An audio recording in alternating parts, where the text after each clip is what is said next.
Hi, I'm Yoko. Let's make easy plant-based cherry chocolate sundae. So, into a blender, I'm going to add 2 set cups of coconut cream, 2 frozen medium-sized bananas, and I'm going to let them blend until creamy and smooth. And I'm going to add half a cup of frozen strawberries and half a cup of frozen cherries. And I'm going to blend this until desired consistency. You can make it chunky cherries by pulsing the blender, or you can blend it until creamy like I do right here. So once the ice cream layer is ready, let's make a chocolate sauce.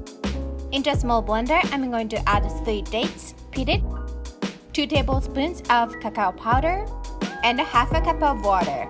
I'm going to blend this until silky smooth, and you will get this smooth and rich chocolate sauce. So let's assemble this to the sundae. I'm going to layer the chocolate sauce and the cherry ice cream, and I'm going to top it off with dried rose petals.